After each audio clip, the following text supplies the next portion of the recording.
असलेल्या कसबा गणपतीची विसर्जन मिरवणूक जी आहे ती आता सुरू झालेली. आपल्यासोबत मंडळाचे अध्यक्ष काय वैशिष्ट्य असणार आहे या मिरवणुकीचं? मिरवणुकीचं आपण पहिलं आपल्या वाहिनीतर्फे सर्वांना गणेश विसर्जनाच्या हार्दिक शुभेच्छा.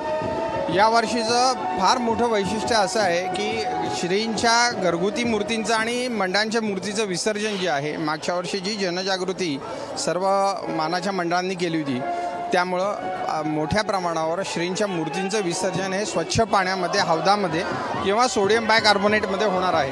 हे यावर्षीच्या गणेशोत्सवाचं एक क्रांतिकारक पाऊल आहे.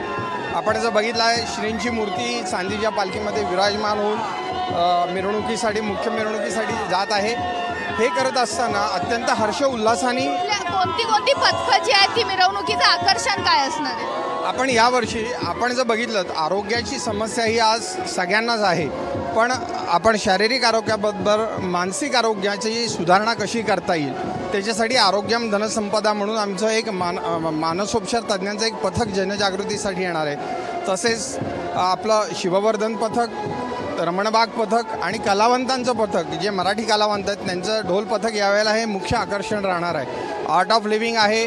कामायनी शाळेचे विद्यार्थी दरवर्षीप्रमाणेच विसर्जन मिरवणुकीत उत्साहाने सहभागी होणार आहेत. त्यांना काम हवं आहे, ते त्याचा संदेश देणार आहेत लोकांना की आम्ही साधे नाही आहोत, आम्ही दिव्यांग जरी असलो तरी आम्हाला काम हवं आहे, आम्हाला काम द्या, सहानुभूती नको.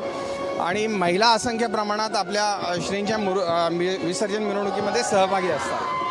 एकूणच खूप वेगवेगळ्या पद्धतीचे विषय जे आहेत, आरोग्याचा संदेश देण्याचं काम जे या मिरवणुकीतनं केलं जाणार आहे. पुण्याहून व्हिडिओ जर्नलिस्ट नितीन नगरकरसह अश्विनी सातवडोके, महाराष्ट्र.